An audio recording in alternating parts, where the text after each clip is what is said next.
Hello and welcome back, ladies and gentlemen. Mangumson here, bringing you another Destiny 2 video. And today we're going to be talking about the shiny weapons. These special shiny weapons that Bungie has laid out for us. Now, whether you got the Hung Jury SR4 or the Hung Jury SR4 that Shax gave you, or the shiny one that dropped, or you got the new Hung Jury Adept from this season, I think it was dropping this season from Nightfall's Grandmaster activities, or whether you have a hung jury that is sunset. Let's see, we got more hung juries here.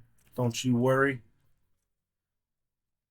All right, so we got the hung jury from seasons past. Then we have the hung jury. I don't know why it says they don't have the adept version, as you clearly just seen the adept version of it. So, yeah, shiny weapons with Destiny 2.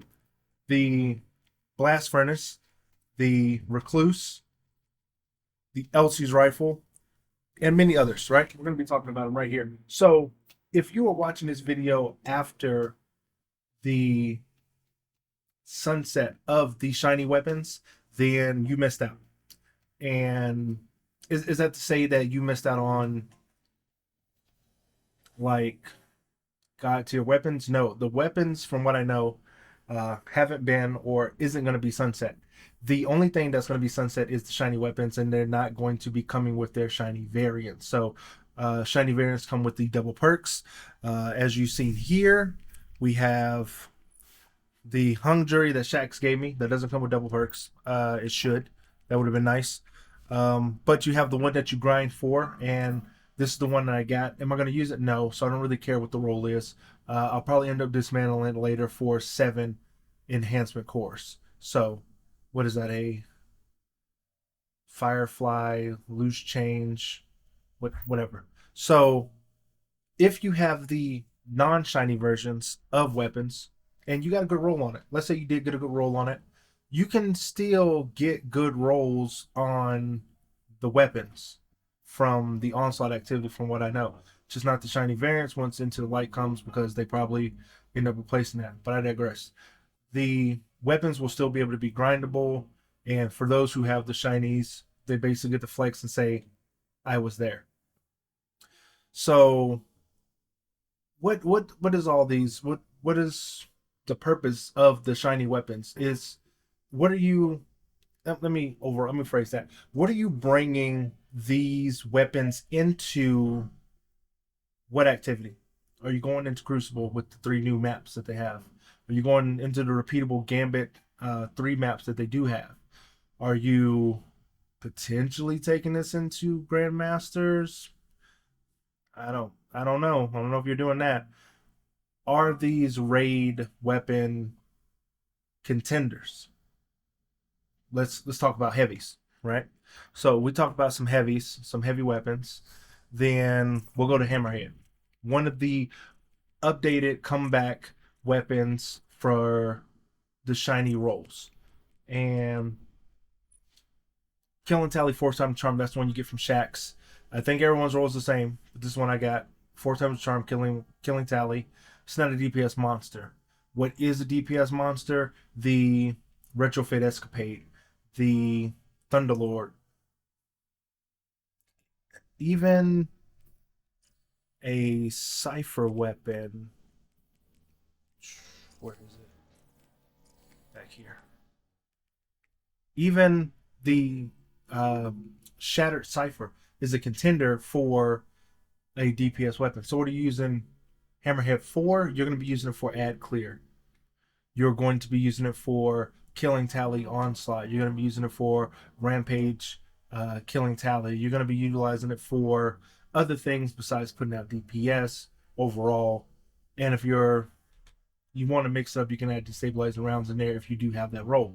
So if you did miss the shiny weapons, you didn't miss out on much. You can still get the regular weapons, and they still should be enhanceable. But if you're out here going for the shinies, but you end up getting a good roll, but it's not shiny, don't fret. You don't need the shinies. The FOMO is real for the shinies, but you don't need the shinies. Shacks give you all the shinies. You can keep the shinies if you want to. I wish you could dismantle them for the ornament so you could put it on the actual god roll that you did get. So let's go over some things that I'm going to talk about with these weapons, right? I'm going to try to cover them all. If I missed something, sorry about that, but let's go with Luna's Howl. Luna's Howl, you know what? We're going to save Luna's Howl. We're going to save Luna's Howl. We're going to start with the Recluse. The Recluse have been power crept. The Recluse is funnel web. The Recluse is okay. It's a vice weapon without vice traits. Comes with this mediocre indomitability perk, and it's all right. It still shoots not as good as funnel web. And what are you really using it for? You're not going to really. You're taking it into PvP for Master of Arms, I guess. I've been in PvP many times. I don't know if I have been killed by the Recluse yet. Now, let's go with the Elsie's rifle. Elsie's rifle is unique as there hasn't been a lot of good void pulse rifles. You have the Exotic, then you have the Valis X, then you have the one from Gambit, which probably no one has, and the sights on that one are weird. But as far as void pulse rifles go, there's not a lot of good ones here. There's not a lot of good void pulse rifles that have come out. If you was to give me Insidious in the void version, I'd say skip out on Elsie's. If you was to even give me a Ogma in a void like type, I would say skip out on Elsie's. Elsie's is good, but it has the same issue that No Time to Explain has. I don't think No Time to Explain has.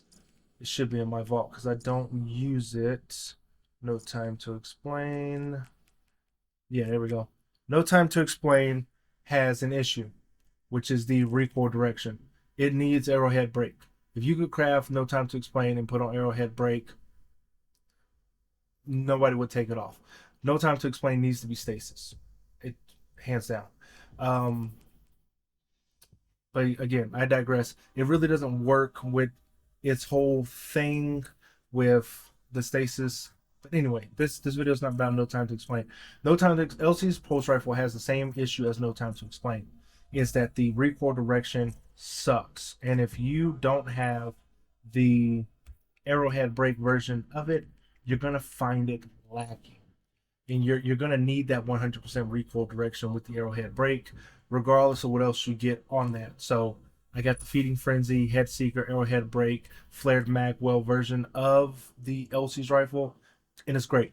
It's great in that form with the Arrowhead Break, the increased reload speed on both Feeding Frenzy, Flared Magwell, and Head Seeker to help me get the shots. Now, Elsie's rifle does not put out the damage that I would like it to, so hopefully with the update coming, it's going to get a little bit more love in that regard. Now, when it comes to the Forbearance in this form is trash. The Forbearance in its raid form is where it's at. Now, the Soul Drinker perk, it's okay. Forbearance itself is a PvE weapon. You're not going into PvP with Forbearance and saying, I'm slaying. You're going into PvE and activating Chain Reaction. You're activating Chain Reaction because it's a wave frame with Chain Reaction, because for some reason you don't want to use the arc version of it, which is Salvage or Salvo, which is leagues better. Leagues better than the Forbearance. I say it again. The Salvage or Salvo, in my opinion, is better than Forbearance. Now, whatever. Say what you want in the comment section about that. Let's go over to the next one. We got the Elsie's Pulse Rifle. We talked about Hammerhead, right? So, Edge Transit. It's been getting a lot of love lately. It's been getting a lot of hype. It could do a lot. It could do a lot with the deconstruct. It could do a lot with spike grenades, explosive light. It can do a lot with, I want to say it's mini frags or augmented drum, um, to give it some of that extra. And then you can even put a backup mag on it, give it 8. It's okay. Envious Assassin, that really puts it up there too. Edge Transit is for those who don't got a good grenade launcher right now. But if you got a good grenade launcher, you got a good Swarm of the Raven, I don't know if you're going to need Edge Transit. If you got a good Cataphract, I wouldn't say that is necessary for you to have that. Let's see, what's the other one? The Kirosex Distress, really good one. You don't need an Edge Transit. It's unnecessary to have the Edge Transit when you have the other options. Is it okay? It is cool. Are people still going to use Crowd Pleaser in PvP? More than likely. Will you see more Edge Transits? Shiny version just for the flex? I think so.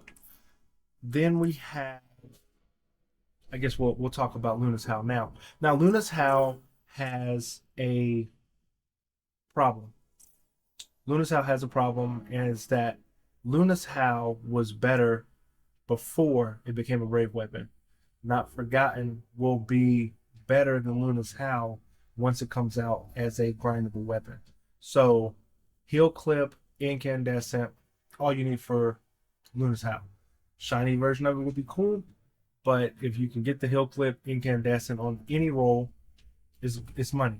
If you're looking to use it in PvP, you're not using an optimal hand cannon. Luna's Howl has been really put down when it came to mouse and keyboard and controller. Luna's Howl on controller feels okay, and Luna's Howl on mouse and keyboard, from what I've heard, not so great. But Not Forgotten is going to make Luna's Howl be forgotten. Then we get into one of my favorites here, which is the Midnight Coupe. Now, the one that you get from Shaxx is not good. So I actually grinded for a Midnight Coupe shiny in order to get this roll that I have here. It already had good recoil direction. It came with the alloy mag. I like that for the good reload speed. Explosive, opening shot, fantastic perks. Even with the Firefly, the Frenzy, I can't really be mad at that if I want to go that route with combining it. Now, if it said that, like if I can get both of these perks enhanced and I can switch back and forth between them, fantastic. If that's what they're going to be able to let us do, that's fantastic. I'm gonna do that all day. And then you get the trash indomitability with that as well. Whether I use a light or darkness subclass, you get a little bit of demolition, so a little bit of pugilist. So the Midnight Coupe feels great in all aspects of the rolls that you get for it. The Mountaintop, what are you taking away from yourself in order to use the Mountaintop? Are you putting away your part in your dust? Are you using Mountaintop in PvP or PvE? Because it's not good in PvP. I've never been killed by Mountaintop in PvP, and I play a lot of PvP. And I'd say go with old school Mountaintop. If you want a good one, I'd say go old school Mountaintop. You can't really go wrong with it. You don't got to chase anything. And if you get a better Lingering Dread that has like chill clip, it does come with chill clip, 9 times out of 10 you're going to get more bang for your buck with the Lingering Dread with chill clip than you're going to get with Mountaintop and a micro missile. Or I don't see anyone using the Melita's Birthright. No one's using that. Are you going to take away your, there it is, Wither Horde for Mountaintop? On direct hits you get damage over time and leave a pool to destroy ads. I don't know. Unless you're a speedrunner doing the whole micro missile kaboom thingy, I'm not really seeing the point of you really sweating to get a Mountaintop. It's not. It's again, it's there for flex. It's not there for the convenience. The Succession in my last video, you're gonna know what I'm gonna say about Succession. This version of Succession is trash. You're gonna need to go into the raid whenever you can and get you a real Succession. Get you a real Succession that's got okay stability, that's got reconstruction, that's got the Bray inheritance trait. there, once this is crafted, you can enhance the stability all the way up there, get decent amount of range, 50 to 60 range with really good stability, with a stability masterwork. You know, you're really going to be looking at a top tier sniper rifle versus the Brave version of it, which is just shiny. If I could put a shiny version on this weapon, I would. And then I just trash the Brave weapon. If I could trash the Brave weapon, get the ornament to put on the other succession, then that's what that Brave weapon would have been better for, in my opinion. That's what I think it would have been its true purpose. So succession is not it. It is not succeeding anything. It's not succeeding supremacy, right? You're not gonna say that the Brave weapon is better than the crafted supremacy. So the blast furnace, in all of its rights, blast furnace has always been good in all of its rights. In the head seeker desperate measures, the head seeker rapid hit, the Zen moment kill clip, the keep away frenzy, the one that I have from Lord Shaxx, the perpetual motion kill clip, all good. All the blast furnaces are good. It's got a 65 recoil direction, sometimes a 75 recoil direction, sometimes an 85 recoil direction, 65, 75, 85, 95, 100, all great for blast furnace. You're not going to find a better feeling heavy burst pulse rifle out there than blast furnace. If you missed out on blast furnace, go get blast furnace, right? So, do you want it in shiny? If you did the whole Shaxx thing, you got it. You got it in shiny. You got one of the perfect versions. An enhanced kill clip, enhanced perpetual motion. You can't.